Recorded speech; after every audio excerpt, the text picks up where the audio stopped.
Take a breath.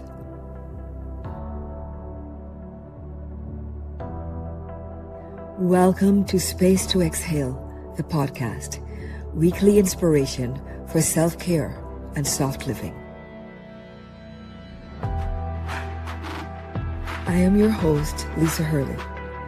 I'm a 5-time Anthem Award winner, 2nd-generation Reiki master and community builder, and I'm the author of the book, Space to Exhale.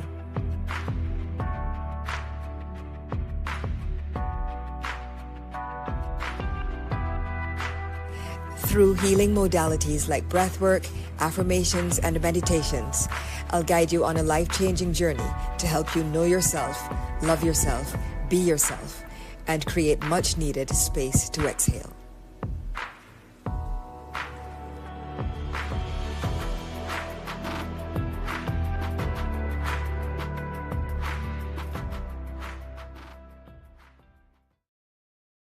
Hello, everybody, and welcome to Space to Exhale, the podcast.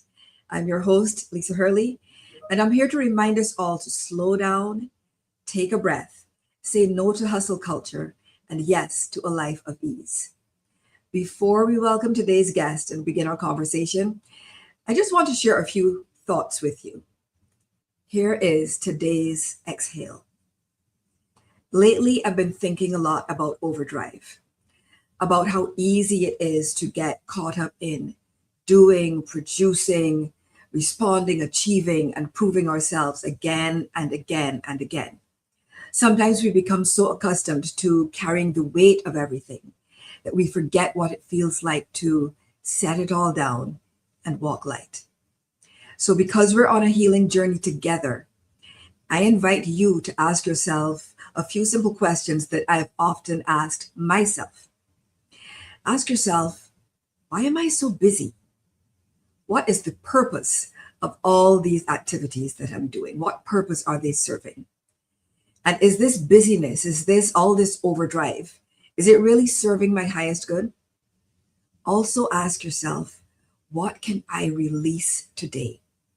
Maybe it's a meeting that could have been an email. I know that's true for me. Maybe it's the pressure to be everything to everyone. Maybe it is the thought that you don't, quote unquote, if you don't keep up, you will get left behind. Maybe it is the belief that your worth is measured by your productivity. Whatever comes to mind for you, see if for today you can loosen your grip on it, even if only for a few minutes, the next hour, or for a day. Because being in constant overdrive is not a healthy way to live. What works for me is Underdrive, getting off the treadmill, stepping out of the matrix, slowing down, and doing less so I can be more. So this is my invitation to you to do just that, to welcome Underdrive into your life. Because a life built on a foundation of Underdrive has room for rest, for joy, for fulfillment, and for lots of space to exhale. And that is my wish for you. So as we begin today's conversation, let's carry that thought with us. And now, let me introduce today's guest, my friend, Latrice Torres. Latrice is the founder and CEO of LeaderKeys Consulting, where she helps Black women professionals navigate career transitions and step into leadership with clarity and confidence. And ask me how I know, because she's done that for me. Yes, Latrice and I actually started out as clients and in a professional capacity. So a seasoned HR and talent leader with 22 years of corporate experience, Latrice coaches clients through role elevation, industry pivots, and executive visibility. Latrice is a contributing author to Triumph in the Trenches, Volume 3, with her chapter, 5 HR Secrets Every Black Professional Should Know.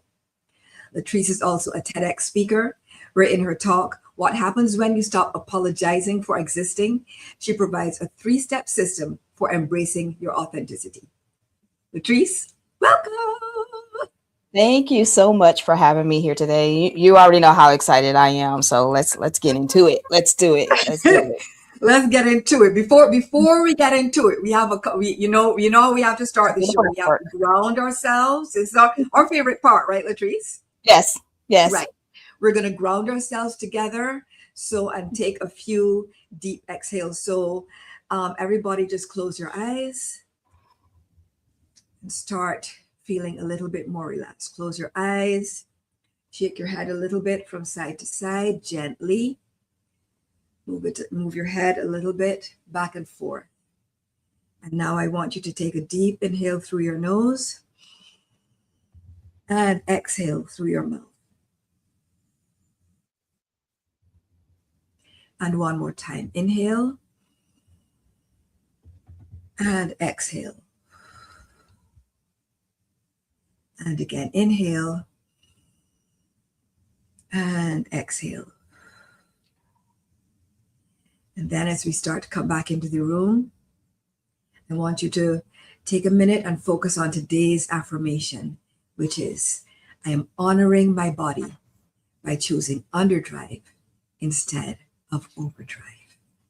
So as I get into this conversation, and it's going to be a good one, I already know, just keep this affirmation in your mind. I'm honoring my body by choosing underdrive instead of overdrive. And so, Miss Latrice, my friend. So listen, I mentioned this a little bit earlier when I was reading your bio. So you and I started out, in a professional capacity, and very quickly, I think, fell into, a connection and a friendship that transcended the professional. And so, like looking back, like did it seem sort of like, meant to happen that we were going to become friends? Did anything about our evolution of our relationship and our friendship surprise you? So I'm going to say no and yes in that order. I know you usually say yes and no, but I'm going to say no and yes because I'm going to unpack that for just a second. Okay. So not a surprise, because I remember literally the exact moment of meeting you. When I came to a studio with another friend who was actually your guest on the show, a live show you were doing. Came to the studio, and you came in the room after. No, this was before the recording, and walked in, and it was like we touched hands, like we went to like shake hands. Like normally a person shakes hands or hugs or something, because you know how we are. It's like we'll hug or something like that. But it wasn't. It was like you put your hand into my hand, and then we kind of like pulled each other close, and then we just held each other for like 5 minutes. It was know each other. Right. For anybody else, it would have been like weirdly and uncomfortably long. It would have been weird, but it wasn't. It wasn't. Yeah, it wasn't. It was like this strange, like, oh, here you are. I found you. Like, I know you. I know you. That's what it felt like. Yeah. Yeah, absolutely. It was weird. So no surprise in there in terms of like knowing that, okay, this is probably going to be a person who's going to be in my life. Now, yes, it started out, we had a chat. Within that, I drove you home. I ended up driving you home. It was raining. Yeah. It was a mess. And you were like, I'm going to go get on my train. And I was like, train? Where you live? Like, we're not about to do that and everything. Yeah, like you had a boot on because it was one of the great toe episodes. But that's one of my every annual toe breaking episodes.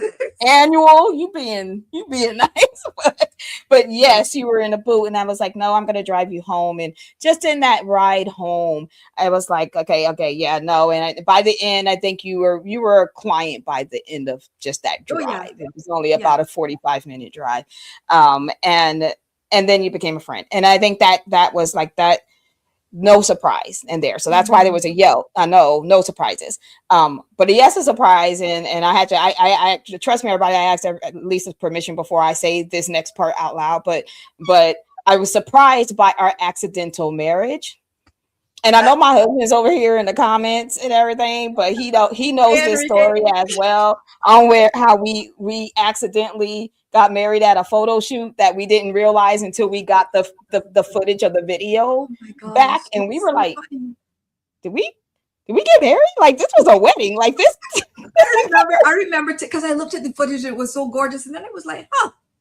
Yeah, it was like walking down an aisle. And white right? dresses. We're both in flowing white dresses. We're holding. I'm like, we're married now. Right. At some point, that's going to make some kind of content. I don't know in what way and what it would Oh my mean and gosh, it why has we would to. use it, but I don't know. It exists. There is both video and pictures of our wedding, and it was beautiful. I will say that Mhm. it was beautiful. We We had were able a to do brilliant it with this. accidental wedding. We really did. We really did. So that was the Mhm. surprise, but it still speaks to the closeness of still our mommies know each other, and we all Mhm. hang out, and we kiki together, we eat together, we break bread together, we do all of Yeah. those things, and you know, yeah, it's been one of the more beautiful relationships that Mhm. I've had in my life. So thank you for that. Yes. Yes. And thank you too, and because we are that close, that's how we even got here to be having this specific conversation, because Yes. the other day, we check in a few times a week, and the other day we were talking. We actually already had a plan for what we were going to discuss for this episode. And Hmm. then we were talking literally, I think it was 2 days ago, right? Hmm. Hmm. And we were both feeling just slammed, like, wait, why Yes. why is there so much stuff? Why are we both so busy? Why are we both feeling so tired? Yes. And we were actually both going through kind of like a similar period at the same time. And then you said, actually, I was thinking, I think I want to discuss Overdrive because I was so panicked this week. I just started reading that that part of I went back that to your book. chapter. I did. I went back to your book. I pulled it out, and because I remember reading it the first time and seeing the term underdrive, and I was Mhm. like, yeah, I was like, yes, that's the thing, and I'm forgetting. Like Mhm. I do want to say that I'm good at it, but I forget sometimes, and I Yes. found myself in overdrive, and then share that with you, and then you were like, yeah, me too. So like, it's like, this is probably a good time to talk about it. Yeah, we need to Mhm. talk about it, because the thing is that's why it's a healing journey, right? Yes. Because it Yes. is ongoing, and there are Mhm. times where listen, I of all of us, right? We have our Mhm. moments where we're darn near close to like being, a monk up on a mountaintop, right? Right. And then Right. there are other times when reality kicks in, and more to the point, kicks our behinds. Mhm. And there are those fluctuations, those ebbs and flows. And we found ours, I don't know if we were in an ebb or a flow, or if it was I don't Me know, maybe it neither. was a tsunami, I don't know what it was, but it was not feeling good. And No. so yeah, we were like, okay, well, let's actually talk about overdrive and underdrive, and Yeah. how we're navigating it right now, how we've Yeah. navigated it in the past, Yeah. and help other people as well, because we know that we're not the only ones going through it, you know No, no. And I absolutely. do want to, for just a moment, Mhm. do a shout out to your guest right before me. I think last week's guest, was it last week? Yes, Anyway, yes, yes, Dr. Oh Dr. my Day. God. Dr. Day. So shout out to Dr. Day, because she came on. Like, I feel like this is the right conversation to have after that conversation. Yes, absolutely. Because part of the overdrive, like being in overdrive, but also having severe brain fog, Hmm. and and waking up like scattered, and because you dealt with night sweats and hot flashes all night or whatever, like Yep. that, all of those things, and still being overdrive is overwhelming. There's too many things that are Mhm. happening, so we have to be very purposeful about the underdrive and make sure that what we're doing in the underdrive refuels. Yes, yes, absolutely. Because Mhm. and what Latrice is referring to, for those of you who were unfortunately not able to tune in last week. There's a Last week replay. there's a replay, so go and catch that. All platforms, Spotify, YouTube, all the places. But Mhm. Dr. Damon Jones and I were discussing menopause and how it affects basically your brain. It literally affects your brain, and it affects Mhm. your capacity. And this Mhm. whole discussion of overdrive and underdrive is partly a capacity discussion, right? What Yes. are you actually able to do? And also, not just what are you able to do, because you can do all the things, but do you have to do all the things? Because Mhm. what you're able to do and what is healthy for you to do are not Mhm. necessarily the same thing, right, Latrice? Absolutely. Even when you say all the things. It's who's defining all, right? Typically it's ourselves. Like we have decided what's in that all. And a lot of the times the all is just, it's self-imposed that we have control of pulling what's in that and what's not in that. So yeah, even that by itself. So another question for you, like, after you read Space to Exhale, and you, of course, we've already said, we're friends and so on. So you saw the book before it was officially a book. And it was a little bit of a mess, but you saw it and you were able to see some of the beauty in it. And so when you read it, did it change anything for you in terms of your approach to life, to rest, to career? Like, did it start, I don't know, planting some seeds in your mind or your approach? Yeah, but I also had the great advantage of knowing you and seeing you in a lot of the process, even before Space to Excel, the Great Excel, and in that process, every time I even watch your intro, when you get to the part where it says, you have to make room to know you and be you and love you. Like, I remember the conversation where that came from, right? Tell the folks, because let's take a little detour. Right? That's important, because that is the foundation of not only of the book, but the community came before the book, and our conversation came before the community. It did.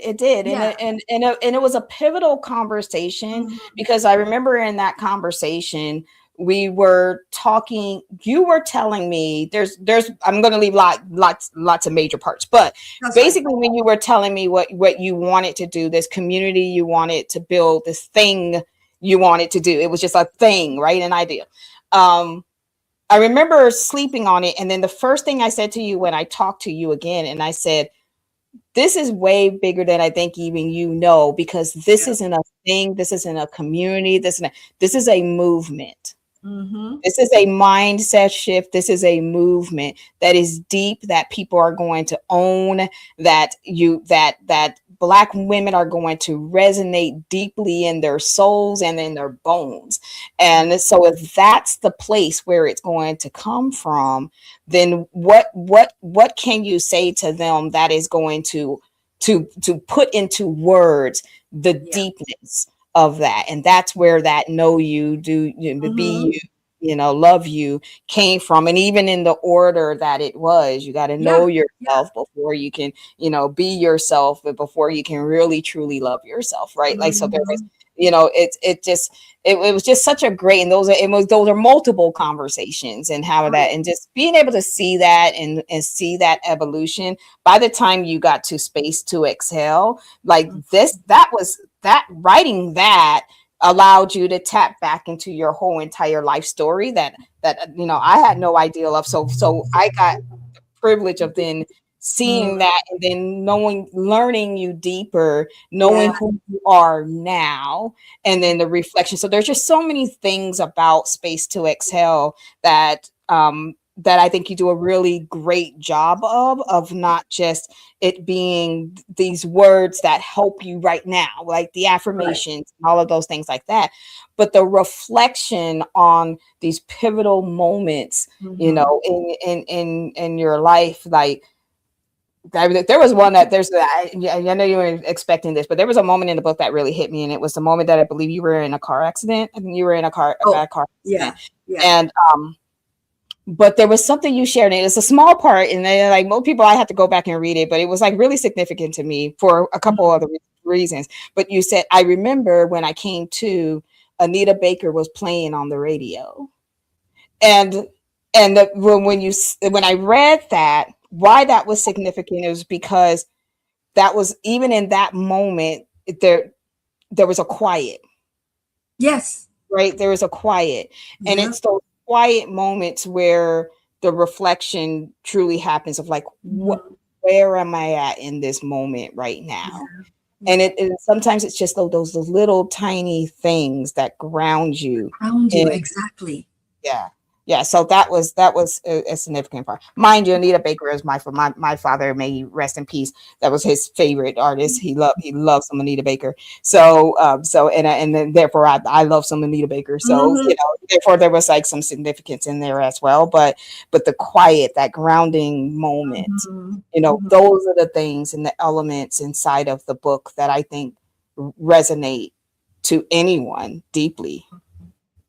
Wow. Thank you. Thanks for sharing that. I mean, you write these things and like you honestly, like, you have no idea Mm-hmm. how it is going to resonate, but truly it's a case of and that's why you and I are doing this now. It's a case Mm-hmm. of the individual experience is Mm. actually a reflection of a universal experience. Yes. So I knew, A okay, life experience. right, that's it. Mhm, So that, back then I was like, okay, well, when I was writing, if I am going through this, I know other people are going mhm. through this and it will help them.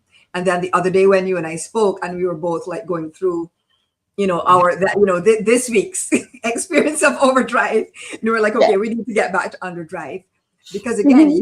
you were experiencing it alone, and I was experiencing it alone. It seemed Right. individual, and then we spoke, and it's like, oh, okay, it's actually, universal. Both of us and other people are experiencing this right now. Mhm, mhm, mhm. Absolutely, absolutely. And it's, I told you I was so in overdrive that I actually Mm, turned to Claude AI and was like, "Hey, help me get my life together. Like, just help me with mapping out in these 5 days mm. each week, even though it's usually 6 or maybe even 7 days. Six, But six, six and a half, but 7 for you, yeah, but okay, right. you can call it 5. You can call We it can 5. call it 5. We're gonna call it 5 for the sake of Claude. We were gonna call it 5. And I was like, hey Claude, so like I have 5 days. You know all the stuff I'm working on because you and I chat about it constantly. Mhm. So you know everything that I'm working on. I'm feeling crazy right now. Right. Just help me put together just what each day can look like for me to focus on. So I stop acting like I have to focus on all of these things every single day. Mm. And that's and I did that purposely, and that kind of helped. But I still, until you and I talked, I hadn't said out loud, Mhm. "I'm overwhelmed Yeah. and I need help." Right? And I just hadn't said it, and I think it needed to be said. Yeah, it is. Sometimes verbalizing something like that helps you, sort of like gives you the permission to sit with it, acknowledge it, and then deal with it. And for me, it was interesting. This is another reason why Latrice and I decided to do this particular episode, because she mentioned, oh, I used Claude, and to so she has a get my life together chat with Claude. Interestingly enough, about maybe a month ago, I Mhm, started a chief of staff chat with ChatGPT. And those mhm. of you who know me well know that I have a love-hate relationship with ChatGPT, right? Don't we all? But, Mhm, right, don't we all? But for me, and I'm going to speak about myself, somebody who um, has ADHD, has autism, has depression, and postmenopausal, as Latrice mentioned at the top of the show. So all of those affect in different ways, your ability to function executively, your executive function, right? mhm, And mhm, so I realized at some point, I'm like, I am drowning. I feel like I'm drowning and I need help. And so I mhm, reached out and I said, Chatty, I call ChatGPT Chatty, here's what I want you to do. I want you to act as a chief of staff, Six Sigma black belt. I gave Chatty various roles, and I said basically yeah, what you said to Claude: get my yeah, life together, help me mhm, stay on top of everything. And also an issue that I have is, again, mainly because of ADHD, is mhm, prioritization. mhm. I'm very Yeah, like not everything's on fire. Mhm, everything is on fire all the time, which is mhm, probably not the case, but that's how it feels. And so mhm. I literally don't have the ability to easily do that on my own. So Right. part of the role of my chief of staff chat is to help me navigate Overdrive. Part of the function of Latrice's Claude chat is to help her navigate Yeah. Overdrive and get back to Underdrive. Because my thing was, I realized very quickly, I'm like, I cannot continue at this pace. This is not healthy. I feel my brain feels discombobulated. It feels confused, and I need help. And there's nothing wrong with being able to say that you need help.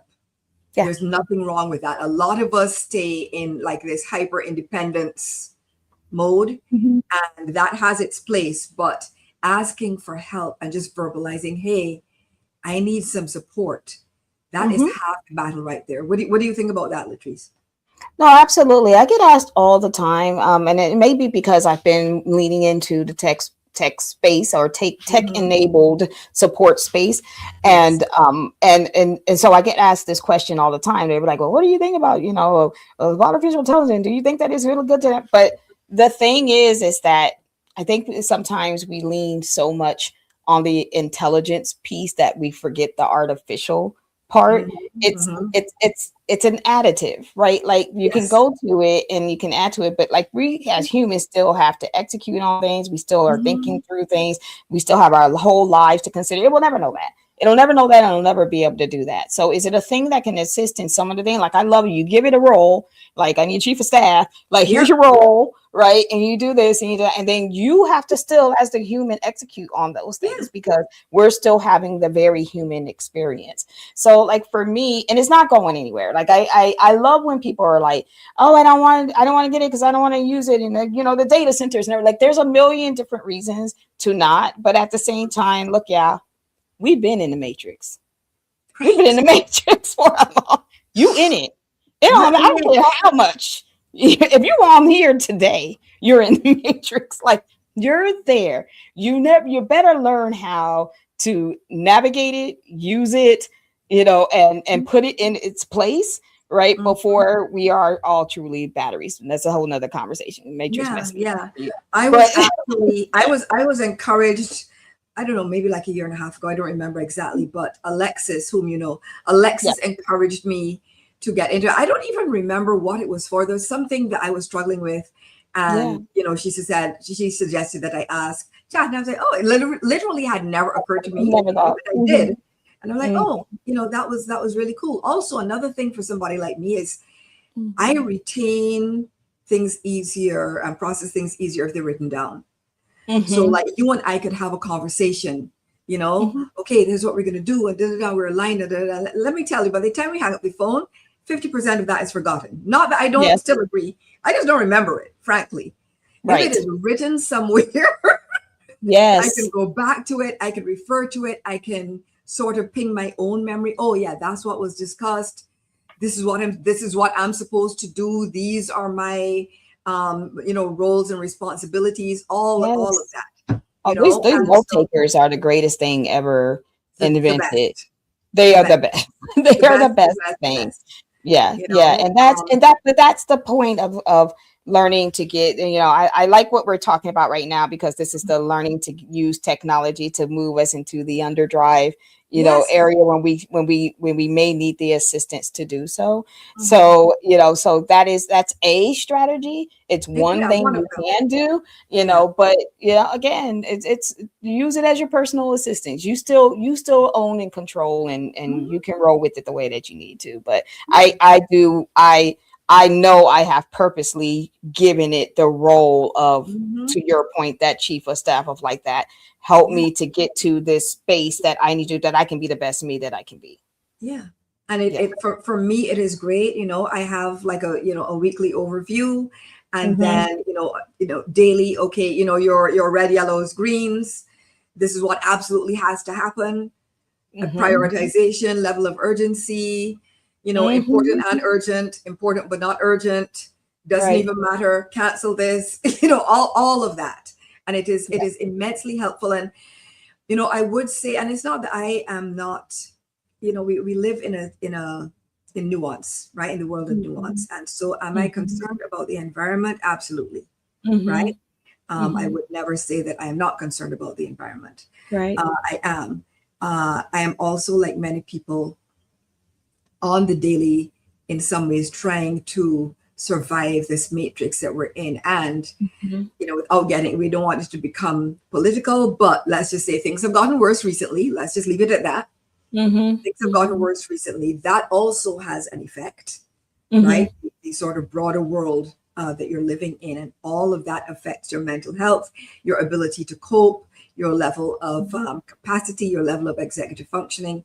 Right. All of that is all of those factors weigh into why you might be feeling like you're in overdrive. And so for somebody like me, I'm like, okay, if my choice is basically feeling like I'm drowning constantly, feeling bad about myself because I'm feeling like a failure, feeling like I'm constantly behind, and these are things that I have thought. Recently, actually, that I have thought. So I'm just saying, I'm not any perfect human being up on the mountaintop, right? But so I'm just saying, these are things as a human being that I've experienced and that I have thought, and AI in this particular role and function helps me with that. And I don't have to ask nobody for no help. If I'm up at 3 o'clock in the morning and I want to think through something, right? Then, I don't need to wait till somebody else wakes up. Guess what? Chatty's awake, right? Quote unquote. So I found it immensely helpful. But a question I wanted to ask you, even for people like me and you, who one might say know better, right? Because both of us, in some different and some overlapping ways, focus a lot of what we do on Black women, uplifting Black women, empowering Black women, supporting Black women, and encouraging Black women to rest. And yet we still find ourselves sometimes being in overdrive. So why do you think the state of being in overdrive is so familiar? And why do we as people in general, why do you think we revert to it even when we know it's not good for us? I think the short answer is the world's in overdrive, right? So that is the short answer to that, is that, and if you think about it, it's in every single way, right? It doesn't matter what it is. Everything is extremely accessible. Everything happens at a very fast pace. Social media has turned our attention spans to nothing, but we also can access everything at any time. Everything is constantly like this, right? Even the concept of even fast food. There are some places in some countries where you will go where you just will not find a fast food restaurant. And I always find that when you find that, there's a slower pace that is happening. Just that one thing, right, is changes so much. I actually live in a town where I think I'm at least 10 or 15 minutes from anywhere where there's a place I can drive through.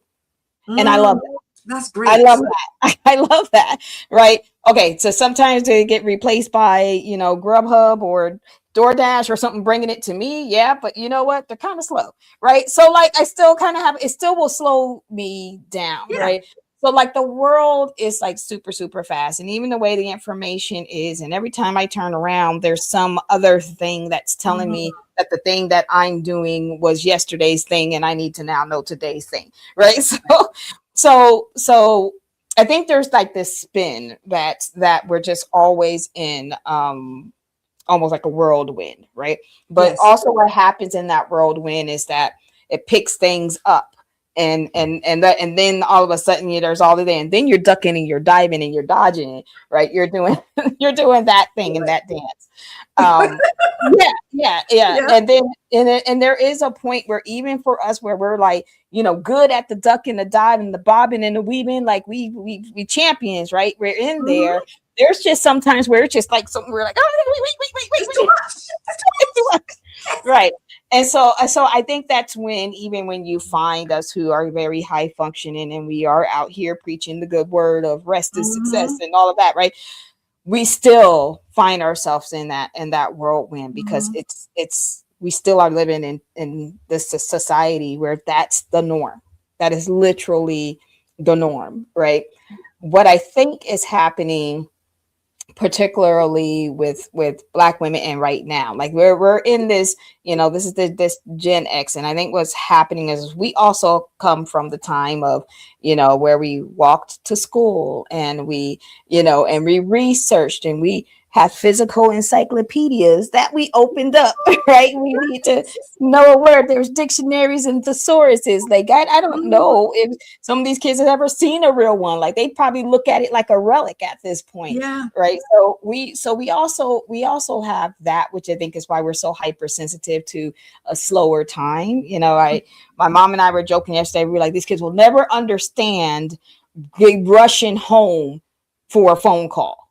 Right? Like I'm expecting to call at 5. I have to get home. Or sitting by it, waiting for something and just sitting there, right? Yeah. Like there's that as well. So we understand that, which is why we are like proponents for the pause. But at the same time, we the reality is this is the world we exist in. Yeah, it is. It is. And that's one of the reasons why, well, you'll have to remind me how many years ago you founded LeaderKeys, but that is definitely one of the reasons why you founded it. And yes, what I love about LeaderKeys, not only the name, but its purpose is that, it has keys open doors, right? And that is what you have designed your company to do. And so on today's topic, my question is, so if Overdrive is one door and Underdrive is another, right? We've kind of touched on this, but not in detail. Where do those two doors ultimately lead? And also, is there one that we want to just lock? Yeah, we want to lock the Overdrive door. Like that's the obvious answer. Yeah, we definitely want to do that.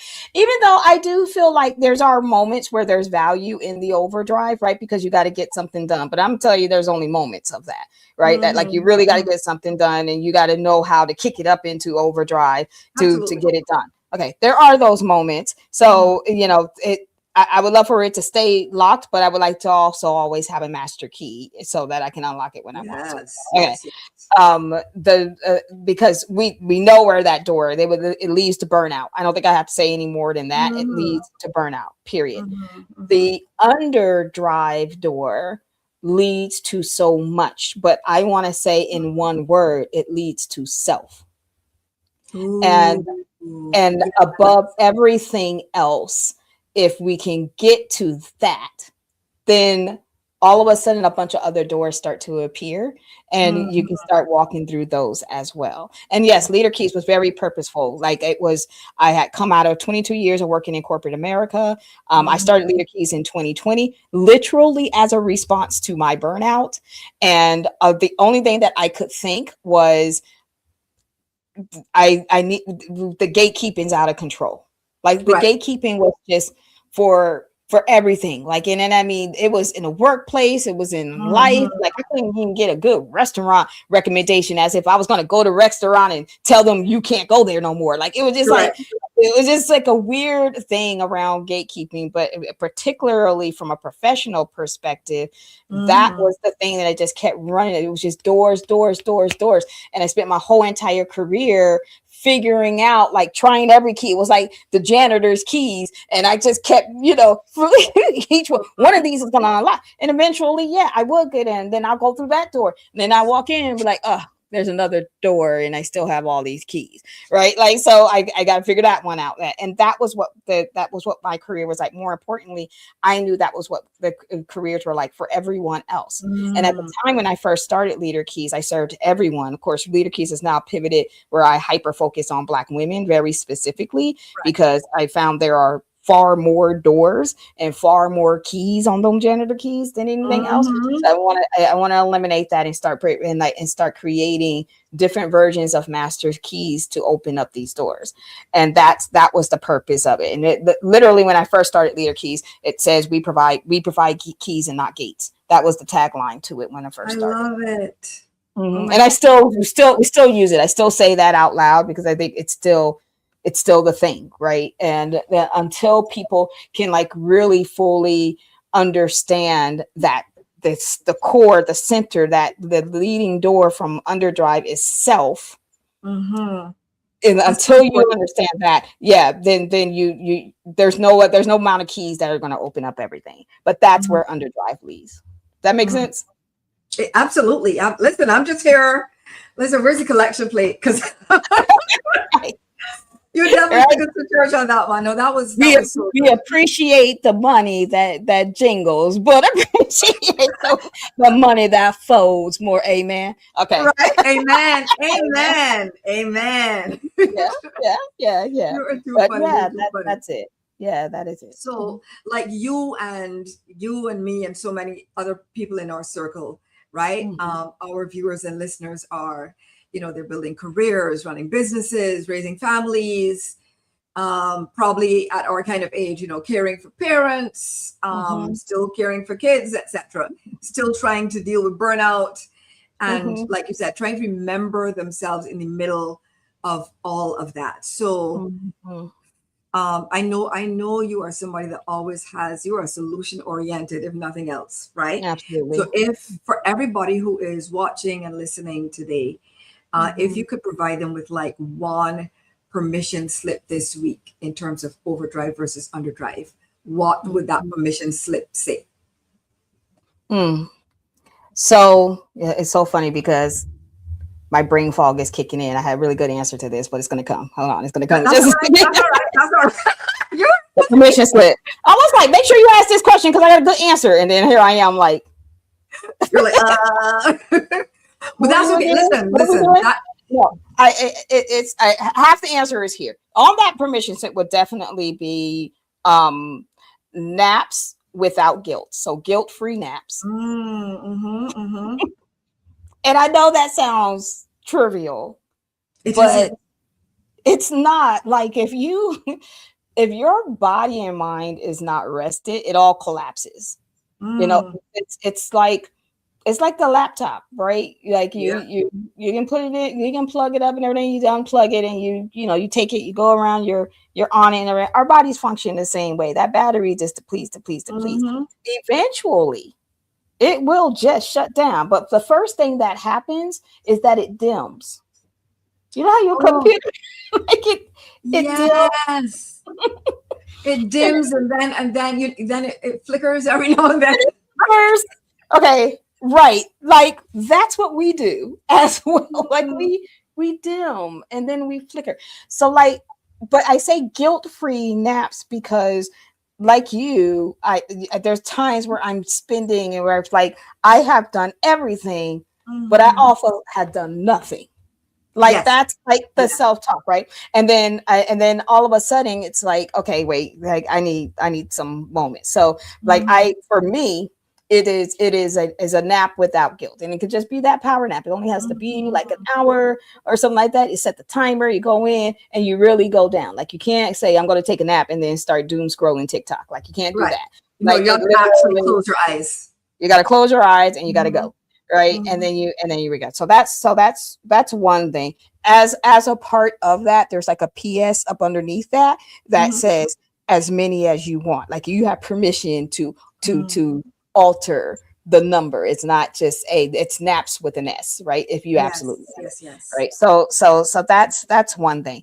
The other thing, and again, I'm all about solutions and action. The other thing is actually setting intention. So I actually want everyone who is on this call right now to pick up their phone. You might even be watching this on your phone, but I want you to pick up your phone.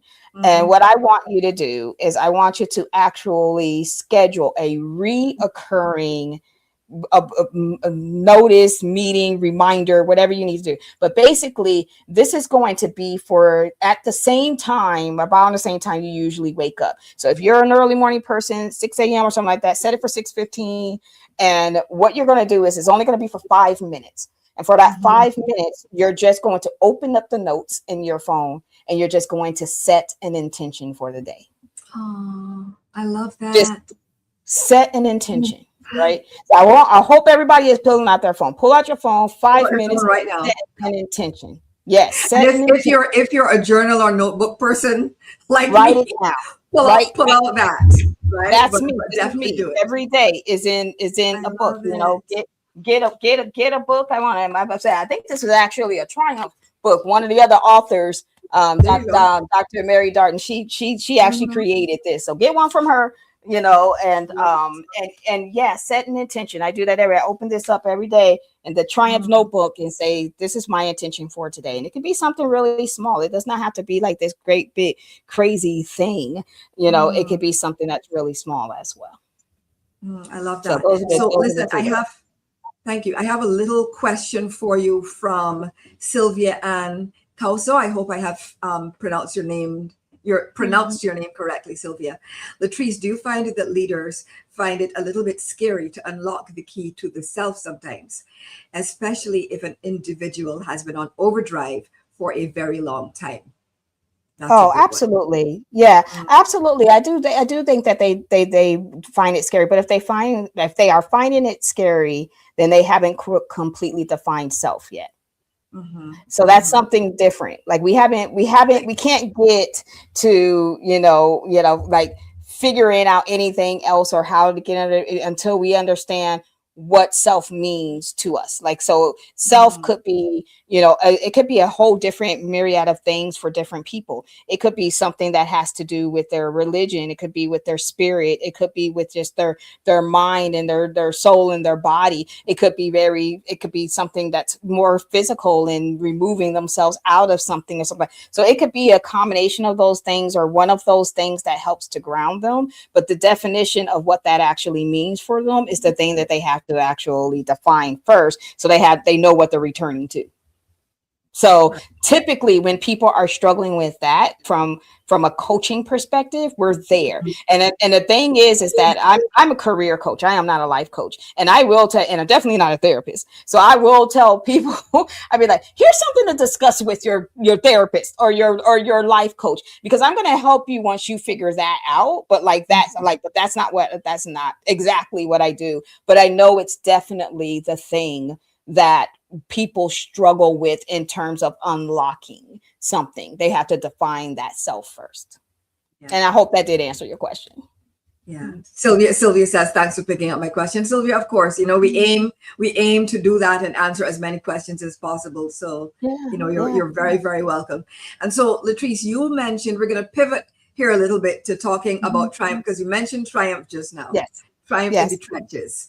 And you contributed to Triumph in the Trenches, Volume 3 is edited and compiled by Ilona Washington. Hey, Ilona. Hey, Shout Lona. out. And I wrote the foreword for that edition. And so it was very interesting, actually, that you and I somehow ended up in the same edition of that Of anthology. Triumph, right? Right, It's because exactly. it's because we're married and we're aligned. It is because we're married. It is because we're married. Of course we're going to end up in the same volume, right? Of Of course, course.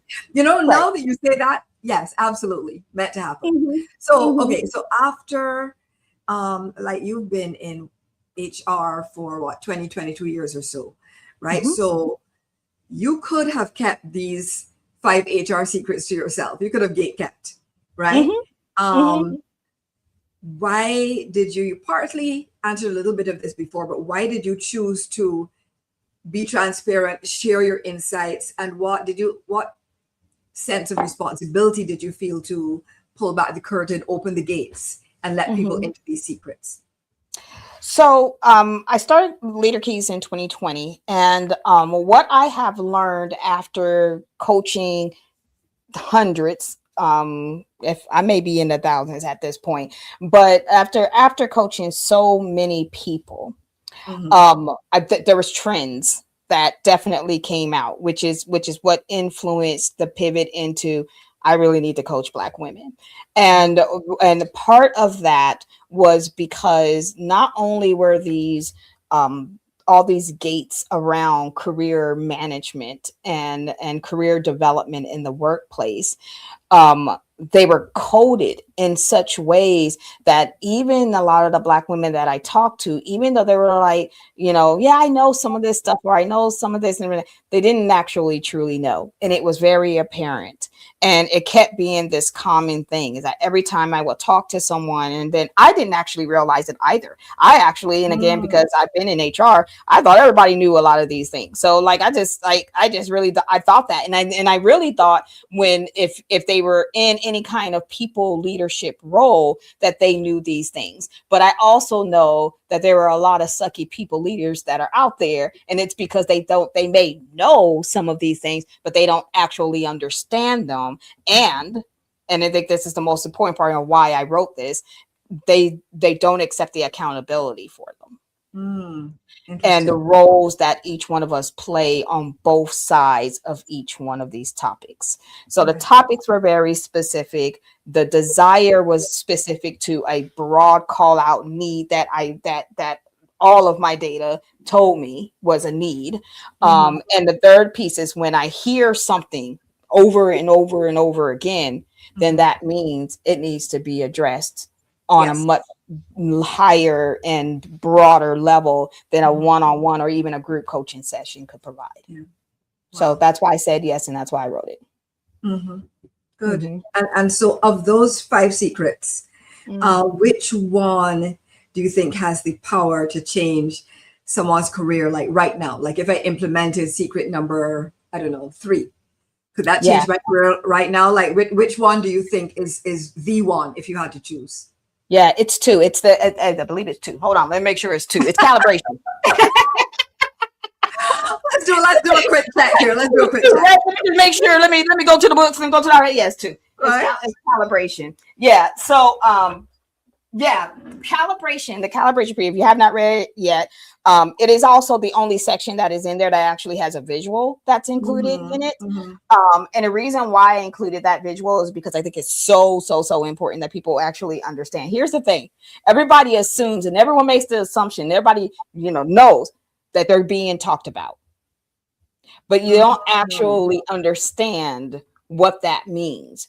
Every feeling that you have, they keep giving me all of the work, but none of the credit. Every feeling that you have, it is because you have landed somewhere in that talent calibration conversation in one of those boxes. And there is a box that's specifically the workhorse box. And guess what? You're in it, right? And so I think demystifying the elusive, it's an HR term, 9 box, right? Of this calibration, which is where they go in and they talk about talent and they decide who's ready now, who's not ready at all, who's ready later for everything, promotion, succession, all the other stuff that I talk about, right? If you understand that, then you can become not only the owner of your career, which is, I think, is where almost every talent development program stops, right? Own your career. They say that all the time. You have to become the writer, director, executive producer, the whole production of it. You have to, up and including, and which I think is the one that most people do not remember, you also have to become the staffing director too. You have to choose and select the other people to tell your story. So like if you wrote, a manuscript, you're going to work with the casting director. You're going to work with all of the different people to get all the people in the right places, right? That's what you would do to make sure that show is going to go off without a hitch. Your career is exactly the same way. It is exactly the same way. So that calibration piece, I think, is the most important, but I think it's the one to take action on, because you need to go and understand what is that sounding like in your organization and where are you. When you know that, you've got at least the baseline. You know where to start. I remember when I first read your chapter, which oh my gosh, well, as you know, I told you several times, I called and screamed, oh my gosh, it's so amazing, right? All the drafts too. Right. All the drafts, right, all of it. And I really appreciated that graphic. I mean, appreciated all of it, but that graphic in particular, because of course, I'd heard of calibration. I knew what it was technically. I knew that okay, the powers that be are discussing basically Mhm. where everyone is or should be positioned within, whether it is, a group, an Mhm. org, or the entire company. Mhm. But knowing that is different from seeing it laid out in that chart. Mhm. And so, I would definitely Real. recommend to all of you who have, for some unknown reason, not yet purchased Triumph Right. in the Trenches Volume 3. Purchase it Mhm. and read all of the chapters. But for this Mhm. particular discussion, make sure to go and read Latrice's chapter, because that definitely, the entire chapter and the part about calibration definitely have the potential to change Mhm. your career for the better. Yeah. And something I'm I love a good segue, Latrice. And so you mentioned something about, you have to be the, the director and manage the entire production Mhm. and all of that. And so, speaking of managing entire productions, you did a TED talk. Mm. You Mhm. did Yes. a TEDx talk, right? And it is called "What Mhm. Happens When You Stop Apologizing for Existing." Again, Yes. absolutely such a fan, such a fan, such a fan. And so, Thank you. how does why did you what inspired you to make that the topic? Hmm. Um. Because it had to come. I know you are very like intentional, very strategic, and Yes. also very empathetic. So what was Yes. happening that made you land on this? It was a process, but it started Mhm. out with the so I have a podcast, season 2 coming out in September, a bit of a plug, but I have a podcast that's called Authentic and Unapologetic Conversations. So Yes. it started from there. I knew that was the base. I knew that was where I wanted to start. I also knew that I was going to stay within the framework of clarity voice movement, Uh-huh. which is throughout everything, all my work, even the chapter, everything. It's the thorough line. So I knew that that was where I wanted to be. What I didn't know was that I was going to get so personal in that TED Mhm. talk, Mhm. because I was like, why do I have this passion around authenticity and apology? And so in that soul searching and writing and figuring out what that was going to look like, I realized that it's from way back. This is who how I have developed to be who I am. And that landed me in a super personal place that, I have to be honest, I really struggled with even landing on that being where I was going to go for that TED talk. And it Mhm. was scary. And even in the moment of recording, there's a moment in the TED talk that I actually said, I'm deciding in this moment if I'm going to actually say this out loud. Right, I remember Because that part. it was real, it was off script, but I couldn't, Mhm. even in that moment, I could feel myself second guessing, freezing, and Mhm. thinking, am I really going to be this personal in this TED talk? So ultimately I move forward with it, but like I said, in the preparation of it, there was a whole lot of discussion with family members, with my husband, with my mother, of like figuring out the origin of what makes Latrice, and why do I have such this passion to pour into people. And that meant I'm going to have to open up, be vulnerable, but I'm also, to your point, very actionable. This has to be in a way where I'm giving back and pouring into other people.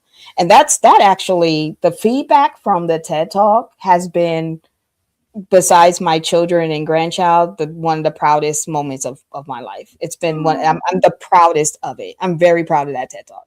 Oh, and you should be. It is really good. It is really Thank good, you. and Thank I'm not just saying that because I'm your friend and you. apparently we got married. I'm not just saying that for that reason. Right. So listen, we are almost at time. I have two more Yes. questions for you. One Okay. is from the audience, from Okay. Daniel Young. Hey Daniel, and thanks for showing up and joining Hey, us on. So the Mhm. final question is: what habits, boundaries, or beliefs help us choose underdrive on purpose when Mm. overdrive has become the default? Yeah. I think Great what, question. and so I want to start with actually boundaries. Mm-hmm. Um, And I think the setting our boundaries and knowing what are our no's, our no-goes, and our, Mhm. and our yeses, right? Of figuring that out and being able to be protective about that, which goes into the habit, right? Of protecting your boundaries, where you say, these are the three things that are the most important to me. And for me, that is time, rest, and how I show up in the world, right? How do I show up, and how does that impact others? Like those are my big things, and my beliefs drive me around to back to those boundaries and back into the habits that every day. That's why the intention setting is so important. The intention setting, and if you really want to kick it up to the next level with a habit that complements that, you'll set a second reminder at night before you go to bed to actually log your wins. Did I set out and achieve what I intended, what my intention was this morning? And sometimes those answers are yes, and sometimes those answers are no, but it's okay. It's an answer. Right. But sometimes just writing that down and reflecting on it later on, you go back and you look at those things, and those are the things that continue to drive your beliefs and your boundaries. I love it. I love it. Mm-hmm. Okay, so last question before we sign off. Before we go. Mm-hmm. So, what does having space to exhale mean for you right now in this season of navigating overdrive and underdrive and middle drive? Right? Right? It's all of the drives. What does having space to exhale mean to you? What does it look like for you right now? What it really looks like is prioritization of self. Like that and that one, but that one was very hard for me because I prioritize others so much. I'm a mom, a daughter, a sister, an auntie, I'm all of the things, right? And I take all of those roles really, really seriously. So prioritizing myself and say, oh wait, I'm also just Latrice, right? Is really what has been moving me to purposefully make space to excel. And if a spa day needs to be there in order to make that happen, then I don't say no to those things, right? Spas and naps get yeses from me. That's it. that's drive equals spas and naps. That's the equation. That is it. That's it. I think it's solid math. I think it's very solid math. It's solid math. Well, Latrice, thanks again, for joining me. You were there with me on season 1, both as a guest and as a producer. So yes. I have to give you your flowers and shout you out and say, folks, I have received many compliments, and thanks to those who have done so, about the podcast and how it is a well-oiled, well-run machine. And I'm going to give Latrice her flowers and say that she helped me set the foundation. Okay. And so everybody who said, wow, your podcast is so well produced, Latrice. You got to have all that, the fire stuff, the opening, the whole thing, all of that stuff. Yeah. People were like, wait, you have an intro? Yeah, Latrice. Of course you do. Of course. So, thank you so much for being here, for all of your support across the years, for your friendship, for your wifeship, for all of it. We married now. We are. And to everyone who has joined us live and everyone who's joining us on replay, thank you so much for joining me here on Space to Exhale, the podcast. Goodbye for now, and until next time, remember that you deserve time and space to exhale. Bye. Thank you for joining me on Space to Exhale, the podcast. If today's conversation resonated with you, please subscribe, follow the show, and leave a review. Every rating, review, comment, and share helps more people discover these conversations about rest, well-being, healing, and living with greater ease. Join me live every Tuesday at 12 p.m. Eastern Time on LinkedIn, YouTube, and Facebook, or catch the replay wherever you listen to your podcasts. To stay connected between episodes, visit spacetoexhalebook.com, subscribe to the Gentle Breath newsletter, and explore my award-winning book, Space to Exhale. Until next time, remember, you do not have to earn rest. You do not have to justify your joy. You do not have to prove your worth. You are already worthy of love, worthy of care, and worthy of having time and space to exhale.